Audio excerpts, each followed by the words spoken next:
A wealthy businessman invited his maid's quiet son to play chess for fun.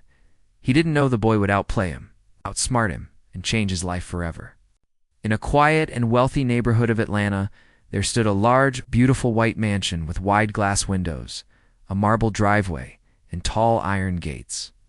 This grand house belonged to Gregory Langston, a very rich man who made his fortune. In investment banking, he was known for being powerful, smart, and cold. He didn't smile much, didn't have many friends, and preferred to stay alone. His life was full of business meetings, numbers, and fancy parties. But something important was missing, something he had never admitted. Even to himself, Gregory's house was always clean, quiet, and perfect. But it wasn't because of him. The one person who kept the house running smoothly was Lorraine Jefferson, his longtime maid. She had been working for him for almost 10 years. Lorraine was a black woman in her mid-40s, with kind eyes and a calm voice. She was the kind of person who never talked too much and never missed a detail. She made sure every corner of the mansion was spotless. Every meal was warm, and every task was done before being asked. Gregory barely noticed her most days. She came, she worked, and she left. That was their routine. But there was someone else who was becoming a quiet part of that routine. Lorraine's son. Malcolm was 13 years old, tall for his age, and always carried a book in his hands. He had a serious face and deep, thoughtful eyes that made him look older than he was. Since Lorraine couldn't leave him alone at home after school, she sometimes brought him to the mansion. He would sit quietly on the front porch or in the kitchen, doing his homework or reading while waiting for his mother to finish her work. He didn't talk much, just greeted people politely, kept to himself, and always said thank you and please. Gregory saw him now and then, maybe gave a slight nod, but he didn't think much of the boy. One rainy Thursday afternoon, Gregory came home earlier than usual. He had canceled an important meeting because of a headache. He didn't want to talk to anyone, so he walked straight into his study, closed the door, and lit a fire in the fireplace. The room was filled with old books, leather chairs, and one special thing, an antique wooden chessboard. It had ivory and ebony pieces that had once belonged to his grandfather. Gregory wasn't a grandmaster, but he loved chess. He used to play with his daughter when she was young before they drifted apart. Now, he mostly played alone, using books or solving puzzles. That day, he sat down with a glass of whiskey and set up the pieces. He moved them slowly, trying out different strategies against himself. After a while, he felt someone behind him. Turning slightly, he saw Malcolm standing just outside the open door, watching with quiet interest. "Do you play?" Gregory asked. More out of boredom than kindness. Malcolm looked unsure if he should answer. "A little," he said politely. Gregory chuckled. Thought the boy just wanted to feel included. "Come here," he said. "Let's play a quick game." Lorraine was dusting in the hallway when she heard this. Her heart skipped a beat. She had never seen her employer invite anyone to play chess. She paused, hidden around the corner. Watching silently, Malcolm sat down across from Gregory, his eyes scanning the board quickly. "Didn't touch the pieces yet. You can be white." Gregory said, "Your move." Malcolm nodded and played his first piece. Gregory leaned back in his chair, sipping his drink, thinking this would be over soon. But as the game continued, he noticed something strange. The boy didn't make silly mistakes. In fact, he made very smart moves, blocking attacks, setting traps, and forcing Gregory into tight corners.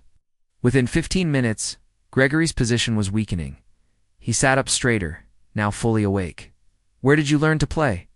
he asked. "Books," Malcolm replied, "and some puzzles online." Gregory frowned. "No coach?" "No, sir." He continued the game, now trying hard.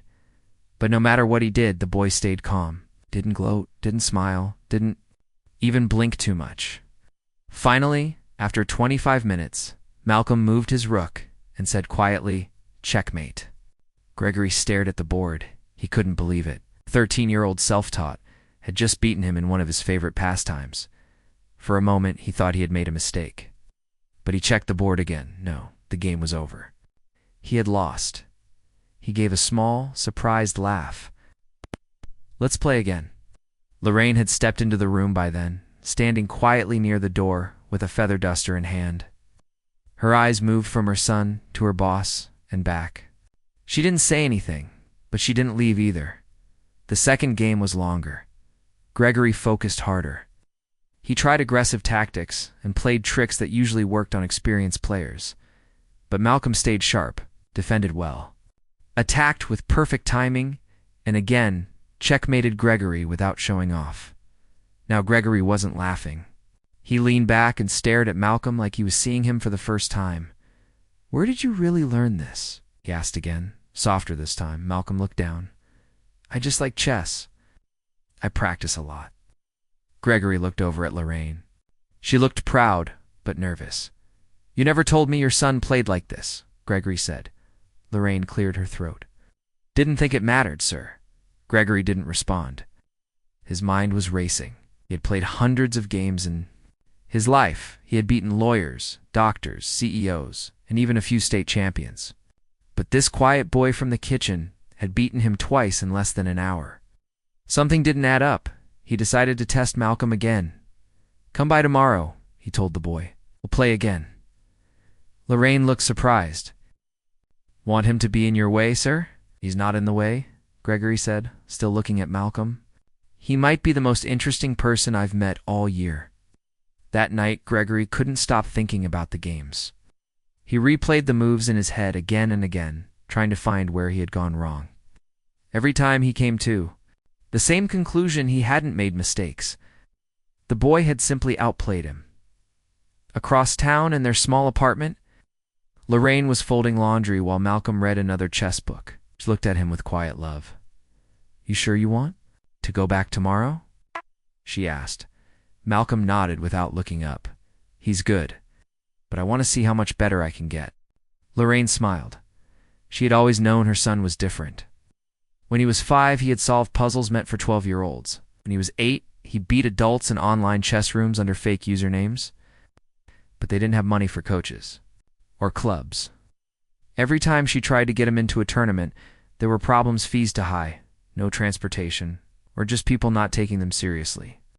So she had stopped trying. She kept his gift to herself. Safer that way. But maybe now things were changing. Back at the mansion, Gregory stood in front of the fireplace, holding a black knight between his fingers. He had spent most of his life chasing power and wealth, and yet a boy who had grown up with none of those things had just reminded him what real brilliance looked like. He smiled to himself quietly. Maybe that chessboard, which had once connected him to his daughter, would now connect him to someone else, a new mind, a new story? He didn't know what it meant yet. But he was sure of one thing: the game had just begun. The next afternoon, just like he had promised, Malcolm returned to the mansion with his mother. Rain had stopped falling, but the ground was still wet and smelled of damp grass. Malcolm wore the same pair of neatly ironed jeans and a blue shirt. He carried a book in his hand, not a chess one this time, but a science fiction novel. He didn't seem nervous or excited. He looked calm, just as he had during the game the day before. Lorraine had planned to leave Malcolm outside in the kitchen or the sitting room like usual. She didn't want him to get too close to Gregory or cause any kind of trouble. But before she could even speak, Gregory opened the study door and said, "You're back." "Good. Come in, Malcolm." Malcolm followed him into the room silently. The chessboard was already set up. A soft fire crackled in the fireplace. It was warm, quiet, and peaceful inside, very different from the noisy streets of their neighborhood. Lorraine stayed near the doorway, unsure whether to go or stay. Gregory didn't seem to mind her presence. "Let's make it best out of 5 today," Gregory said, sitting down. "I want to see if yesterday was just luck." Malcolm didn't answer. He just sat across from the older man and reached for a white pawn. The game began. Gregory played carefully this time. He studied Malcolm's face for signs: hesitation, fear, distraction, but found none. Malcolm's eyes stayed on the board, scanning and calculating. Every move was thoughtful. Every piece was used with purpose. After 20 minutes, Gregory found himself cornered again. Malcolm had led him into a trap without him realizing. A few more moves, and Gregory was forced to tip his king over in defeat. Again, Gregory said quickly. They played the second game. Gregory tried a different opening, one he had once used to defeat a semi-professional player, but Malcolm adapted fast. He saw through the plan and began pressing forward. This time Gregory lasted longer, gave Malcolm a few tough problems to solve. But somehow, the boy found solutions every time. And in the end, it was Malcolm who won dash again. By the third game, Gregory was no longer smiling.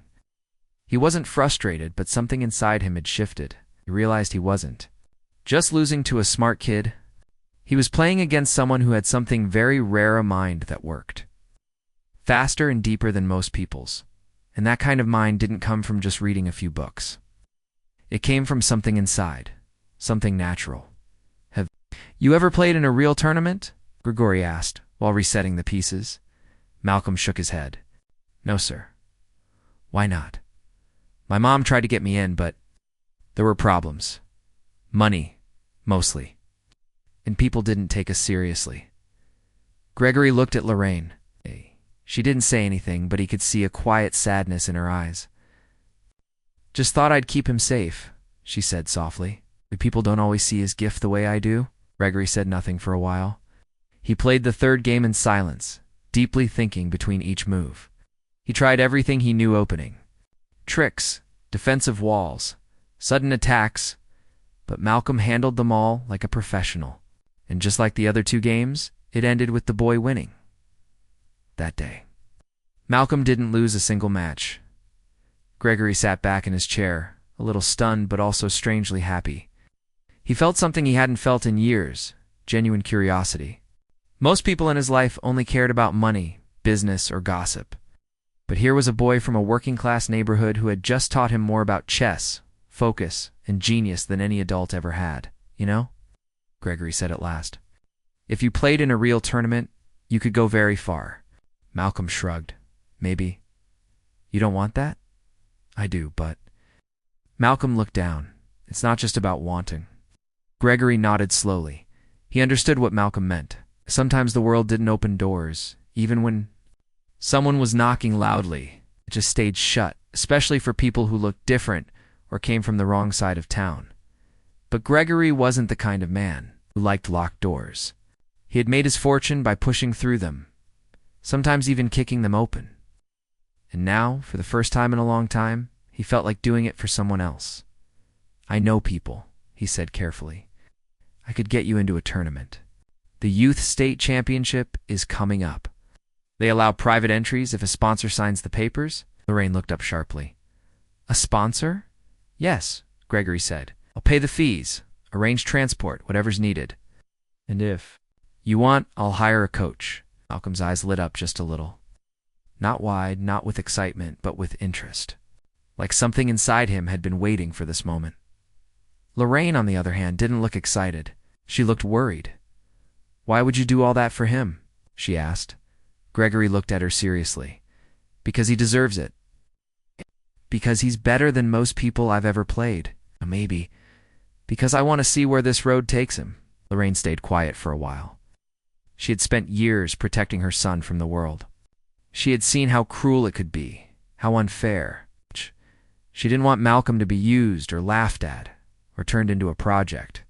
But she also knew her son had a gift hand. Hiding it forever would be wrong too. She finally said, "We'll think about it." Gregory nodded. Of course. Over the next few days, Malcolm continued coming to the mansion after school. But now, it wasn't just casual games. Gregory had contacted an old friend, a retired grandmaster named Victor Orlov, who lived a few hours away. Victor had once coached international players, but had stopped teaching after a heart attack 5 years ago. When Gregory told Victor about Malcolm, the old man laughed. "You've never called me about anyone, Greg. This boy must be something else." "Just meet him once," Gregory insisted. "Play him." Victor agreed to visit. The day Victor arrived, Malcolm didn't seem nervous. Stood up politely when introduced, shook Victor's hand and sat down to play. Victor tested the boy, gave him difficult openings, tricky traps, and fast attacks. Malcolm didn't fall for any of them. He played with quiet confidence, moving quickly but thoughtfully. Within 35 minutes, Victor leaned back, laughing softly. "He beat me," the Grandmaster said, no hesitation, clean, sharp moves. Gregory raised his eyebrows. "You let him win?" "No," Victor said. "I tried. He's the real deal." From that day, Victor began coaching Malcolm twice a week. He worked on refining his endgames, sharpening his openings, and teaching him strategies used in high-level competition. Malcolm absorbed everything like a sponge. He didn't talk much, didn't brag, and never acted like a genius. Every time he sat at the board, his moves spoke for him. Lorraine would sit nearby during those sessions, folding laundry or reading quietly. Sometimes she watched the board, not because she understood all the moves, but because she liked watching her son do what he loved. She also kept a careful eye on Gregory. She still didn't trust him completely, not because he had done anything wrong, but because life had taught her to be cautious. One evening, after a long coaching session, Gregory offered Malcolm a lift. "Home." Lorraine hesitated, but finally agreed. During the drive, Gregory asked Malcolm a question that had been on his mind. "Do you know how good you are?" Malcolm looked out the window. "Just know I'm not done learning," Gregory smiled. "That's the right answer." When they reached Malcolm's neighborhood, Gregory saw where the boy lived for the first time. A small brick apartment building, old but clean. Kids played outside with a broken soccer ball. Someone played music through a speaker that kept skipping. It wasn't a place where future grandmasters were usually found. But maybe that was the point. Maybe greatness didn't come from comfort. Maybe it came from places where people had to fight harder for every chance. Before Malcolm got out of the car, Gregory said, "The tournament is in 4 weeks. Are you ready?" Malcolm nodded.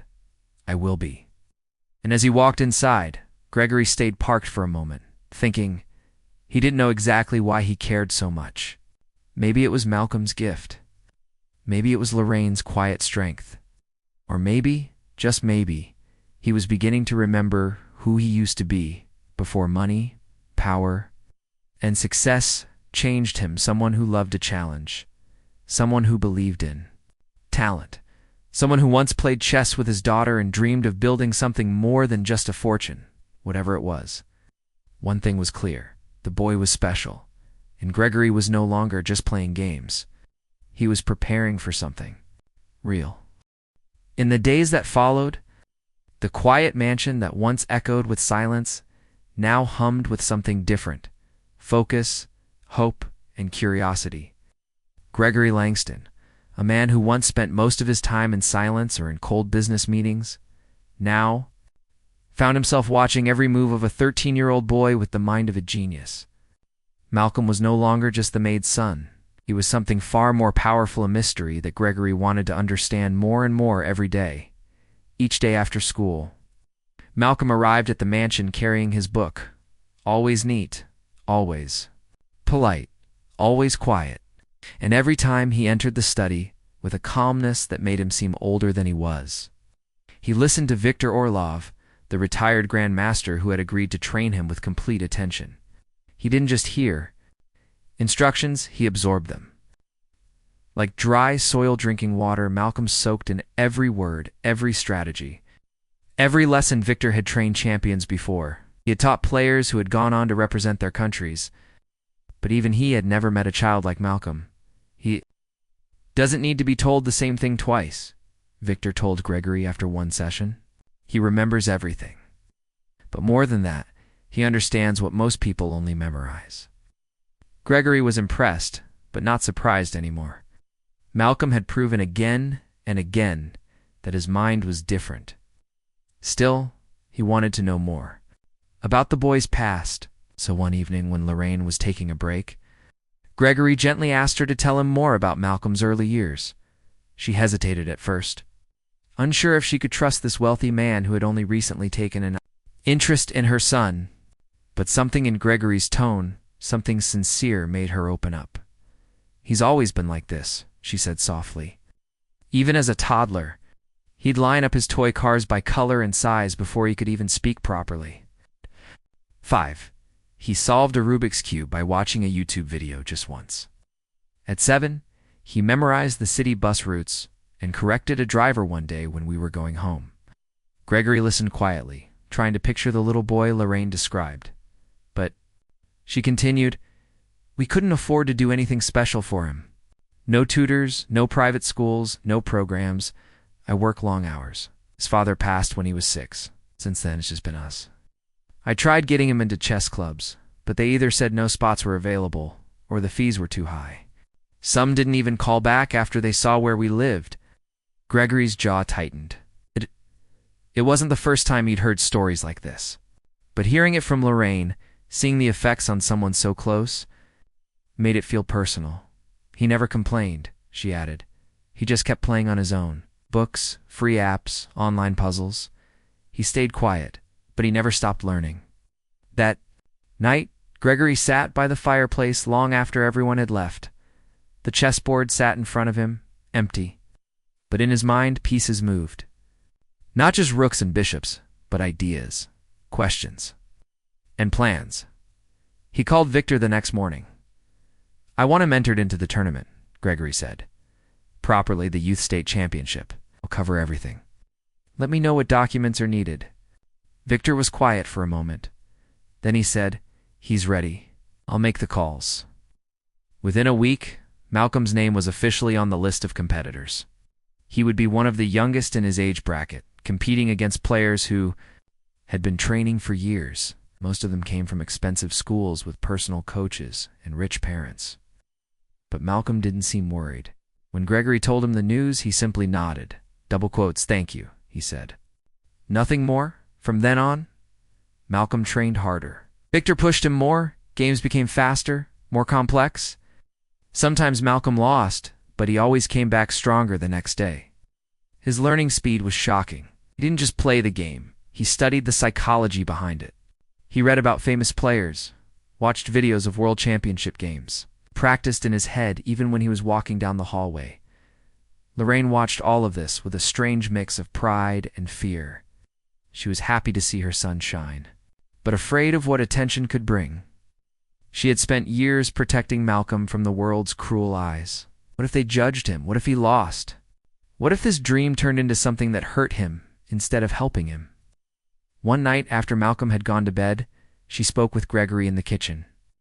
She had just finished cleaning, and he was making tea. I know you mean well, she said softly.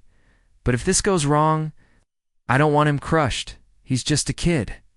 Gregory looked at her for a long moment, then nodded. I promise you, he said, win or lose, I won't let him get hurt. No. He's more than a player. To me now, he's a person. A brilliant, kind, rare person. And he deserves everything this world has to offer. Lorraine didn't say anything, but her eyes filled with silent gratitude. The final week before the tournament was intense. Malcolm and Victor played 10 games a day, each one more challenging than the last. Gregory watched most of them, taking quiet notes, asking questions, learning alongside them. 3 days before the tournament, Victor brought in a special opponent, a former junior champion from New York who was visiting family in Atlanta. The boy was 16, confident, and slightly arrogant. When he saw Malcolm, he smirked. This is who I'm playing, he said. Just play, Victor replied. They sat across from each other. The game began. The room was silent except for the sound of the clock ticking and the clicking of pieces. The 16-year-old opened aggressively. He tried to intimidate Malcolm with speed and flashy tactics. But Malcolm didn't flinch. He played slow and steady, letting the other boy exhaust his tricks. After 35 minutes, the visiting player was cornered. Tried to escape the trap but failed. Malcolm moved his queen, paused, and said quietly, "Checkmate." The older boy stared at the board in disbelief. "No way," he muttered. Victor smiled. "Told you." Malcolm didn't brag, just stood up, shook hands politely, and stepped aside. Gregory looked at Victor with raised eyebrows. What do? You think? Victor grinned. He's ready. The morning of the tournament arrived. The sky was clear, the sun bright. Lorraine dressed Malcolm in a white shirt, dark pants, and a clean blue jacket. She had ironed everything twice.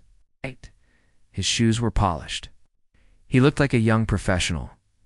Gregory arrived with the car, suited up, calm and proud. They drove to the tournament hall together, a large building filled with tables, chairs, and rows of chessboards. Kids, parents, and coaches moved around busily. Some carried boards, some wore school badges, and many looked serious. When Malcolm walked in, many heads turned. Not because he was famous, but because he didn't look like he belonged. He didn't wear a team badge. He didn't have a coach following him, and he was black, which was still rare in high-level youth chess. Whispers began. "Who's that? Which club is he from? Never seen him before." Malcolm ignored them, walked to his assigned table and sat down quietly. Lorraine stood in the back of the hall, nervous but proud. Gregory stood beside, her arms folded. "I feel like he's walking into a storm," she whispered. "He is," Gregory replied. "But I think he is the storm." The first match began. Malcolm's opponent was from a private academy and had a personal coach beside him before the game started, but when the game began, none of that mattered. Malcolm stayed focused, thinking 3, 4, 5 moves ahead. He didn't just play to win, he played to understand. In 30 minutes, it was over. Malcolm had won. The second match, another win. Third victory. Again, by the end of the day, Malcolm had played 4 games and won all 4. People started to notice. Some players looked confused. Few coaches watched his games from a distance. One even called him the Ghost because he had come from nowhere. And now nobody could stop him. Reporters covering the event heard about him. One took a photo. Another asked Gregory, "Is he your son?" "No," Gregory replied, "but I'm proud like a father today." Malcolm didn't get distracted. He stayed focused, writing his moves, shaking hands, and thanking each opponent. No bragging, no showing off.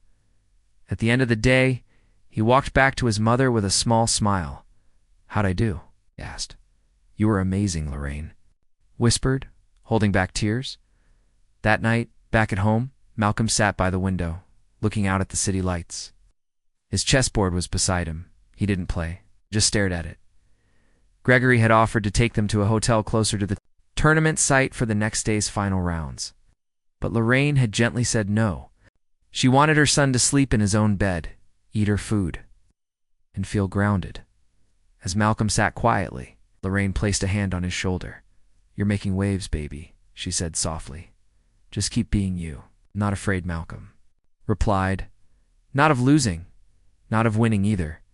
I just want to play." And as the night deepened and the city grew quiet, one thing was certain. The world was about to know Malcolm Jefferson, not just as the Maid's son, but as a name they would never forget.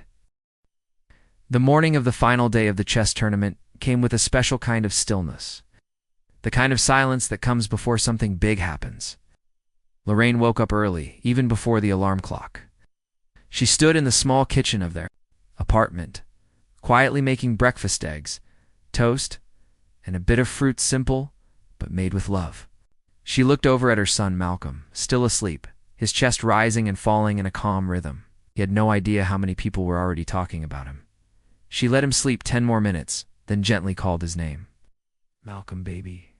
It's time." Malcolm opened his eyes slowly and sat up. He didn't stretch or yawn like most kids. Instead, he rubbed his eyes, then quietly walked to the bathroom. Even today, the day of the finals, he looked almost to calm. Lorraine sometimes wondered if her son had nerves of steel. He didn't jump when he got excited, didn't panic when things went wrong, and didn't show off when he won. But she knew better. Inside his silence was a world full of thoughts, dreams, and feelings. By 8 a.m., they were ready. Malcolm wore the same neat blue jacket from the day before. Lorraine had ironed it again. His shoes were polished. Nice. His small notebook and chess pen were in his backpack. They walked outside, and soon Gregory's car pulled up. The door opened smoothly, and Gregory gave a warm nod. "Morning, champ." "Good morning," Malcolm replied, getting in. Lorraine sat in the front seat, looking ahead, but her eyes kept checking the rearview mirror to glance at her son. She knew he was strong. But this was different. Today, the best of the best would be watching him.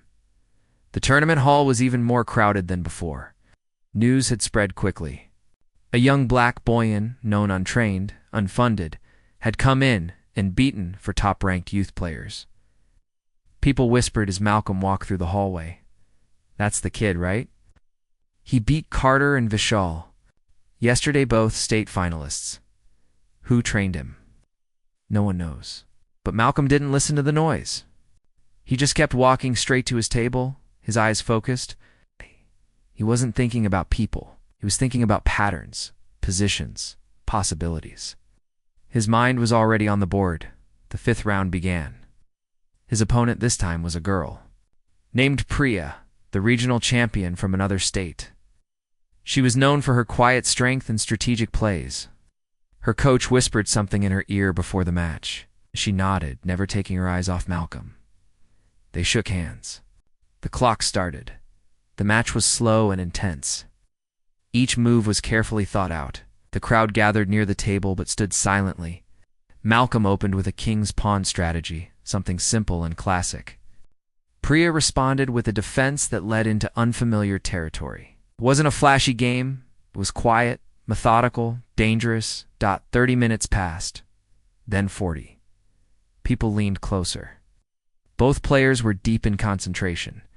The board became a battlefield of ideas, each piece standing like soldiers ready to move or fall. Finally, after 52 minutes, Malcolm made a move that surprised even Victor, who was watching from a distance. It was a queen's sacrifice, something only brave and brilliant players tried. Priya paused, unsure. Then, after a few more moves, the crowd realized what was happening. Malcolm wasn't losing his queen out of desperation. He was using it as bait. 10 moves later, it was checkmate.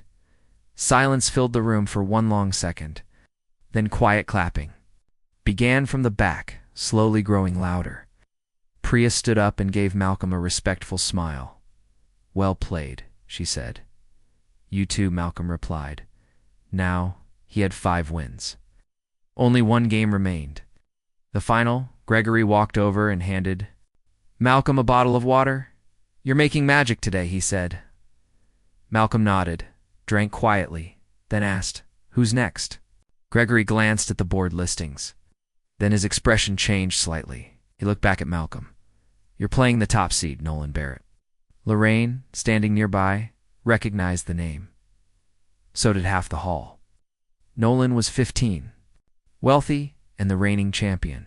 Came from an elite academy and had won for national competitions. He was known not only for his skill, but also for his pride. He had never lost to anyone under the age of 16. And now, a boy 2 years younger, from a different world, was standing between him and another title. The final game was scheduled for after lunch. During the break, Malcolm stayed in a quiet room, reviewing positions in his notebook. Gregory and Victor let him have space. Lorraine sat beside him for a few minutes and gently placed her hand over his. "No matter what happens, you already made us proud," she said. Malcolm looked at her with steady eyes. "I'm going to win, Mom," Lorraine smiled. Not because he said it, but because he believed it. At exactly 2 p.m., the final match began. A large audience had gathered now. Chairs had been placed for reporters, coaches, and special guests. Cameras had been allowed in. People held their breath as Nolan Barrett walked into the room, tall, confident, with a smirk on his face. He shook Malcolm's hand briefly and sat down, crossing his legs and leaning back like a king. "Let's make this quick," Nolan said. Malcolm didn't reply. He looked at the board. The match began. Nolan opened with an aggressive variation of the Sicilian defense. It was a message. "I'm coming at you fast and hard." But Malcolm had seen this before. He didn't flinch. He played his pieces slowly, carefully. He let Nolan charge ahead, making flashy moves, showing off. 20 minutes passed. Nolan began to frown. His attacks weren't working. Malcolm had blocked them one by one, like water meeting a stone wall. Now the board was turning. Knights had slipped behind enemy lines. His rooks were positioned perfectly. Nolan's pieces were out of place. The crowd could feel the shift. Nolan moved more quickly now, unsure. His fingers tapped the table. He leaned forward. His coach whispered something, but the referee reminded him to stay silent. 35 minutes in, Nolan made a mistake. A small one. But against Malcolm, small mistakes had big costs. Malcolm saw it instantly. He waited 5 seconds, then moved his bishop. Gasps rose from the audience. Nolan's jaw clenched. He stared at the board for nearly 5 minutes, looking for a way out. There wasn't one. 10 moves later, Malcolm placed his queen directly in front of Nolan's king. "Checkmate," he said quietly. The room exploded with applause. People stood up, clapped, whistled. Some even shouted his name. Lorraine covered her mouth, tears streaming down her face. Gregory leaned back, smiling with more joy than he had felt in years. Victor wiped his eyes behind his glasses. Malcolm stood up slowly. Nolan didn't shake hands, stormed off the table without a word, but Malcolm didn't care. He looked over at his mom and smiled. He walked up to her, and she pulled him into the tightest hug. "I knew it," she whispered. "I knew you could do it." Reporters came rushing. Cameras flashed. "Malcolm, how does it feel to be the new champion? Where did you learn to play like that? Who trained you?" Gregory stepped in, helping guide the crowd. Victor handled the reporters. But Malcolm just answered simply, "My name is Malcolm Jefferson. I learned from books and puzzles, and from my mother, who believed in me before anyone else." The trophy was presented later that evening. It was tall, gold, and shining under the lights. When they called Malcolm's name, the audience cheered louder than ever. He walked onto the stage and held the trophy high. A photo of him in that moment would appear in newspapers the next day with the headline, "The Chess Prodigy from Nowhere." But he wasn't from nowhere. He was from a small apartment, raised by a hard-working mother, and discovered not in a chess academy, but in a mansion where he was never expected to be more than a visitor. And yet here he stood, champion of the state, as the evening ended. Gregory stood beside Lorraine, outside the tournament hall. "You raised a legend," he said. Lorraine smiled. "No, I raised a boy with a big heart. The world made him a legend today, and Malcolm." He sat quietly in the back of the car, the trophy beside him, looking out the window, not at the stars, but beyond them, because now he knew he could reach them. The car ride home that night was quiet, but full of emotions. The chess trophy sat beside Malcolm on the seat, shining softly under the streetlights. His hands were folded in his lap, and though his face looked calm, his eyes showed something different. He sparkled not with pride, but with a kind of peace. He had done it. He had shown the world what he could do. Not just for himself, but for his mother, for everyone who had ever been ignored, overlooked, or doubted. Lorraine sat in the front seat beside Gregory. She kept glancing at her son through the mirror. She had always believed in him, but seeing the crowd cheer for her son was something she had never imagined in her dreams. Her eyes were tired but warm, and her heart was full. She reached out and touched Gregory's arm lightly. "Thank you," she said. Gregory didn't say anything at first. He just nodded. Something deep inside him had changed too, at the beginning of this journey. He had thought he was helping a talented boy play chess. But now he understood it was much more than that. Malcolm hadn't just won a tournament. He had broken down walls. He had crossed into a world that wasn't built for kids like him, and he had done it with grace, calm, and kindness. When they reached Lorraine's apartment, neighbors were waiting outside. Somehow, the news had spread. They clapped and cheered when Malcolm stepped out of the car with the trophy. Someone shouted, "That's our boy." A little girl from the building ran up and hugged his leg. Malcolm smiled gently. Inside their apartment, everything was the same. Small, cozy, simple, but now it felt different. The walls seemed to glow. Lorraine placed the trophy on the small wooden shelf near the family photos. It didn't look out of place. It looked like it belonged. That night, they had a small celebration. Just the two of them, eating rice and beans at the table, laughing quietly. Lorraine asked Malcolm how he felt. Strange, he said. Why strange? I thought winning would feel bigger. But it feels quiet. Lorraine nodded. Because you're already thinking about the next move. He smiled and nodded again. Meanwhile, across the city, Gregory sat alone in his mansion, staring at the chessboard. He had watched many great moments in his life's business deals. Award ceremonies, luxurious parties, but none of them had touched him the way Malcolm's final game had. It wasn't just the win, it was how Malcolm carried himself. No ego. Number. Show off. Just intelligence, focus, and heart. Gregory picked up his phone and made some calls. He wasn't finished yet. He had one more thing to do, something that could change Malcolm's life forever. The next day, Grawl Gray showed up at Lorraine's door, holding a folder. What's this? She asked. Open it, he said with a soft smile. Inside were ones.